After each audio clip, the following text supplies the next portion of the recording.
Hi, I'm Elena with the Frain Group. Today I'll be cycling your PFM horizontal flow through wrapper integrated with optional and recommended equipment.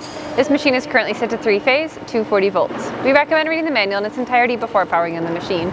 Systems like this are capable of wrapping a variety of products such as you see here. Today I'll be running this product through at 80 pieces per minute.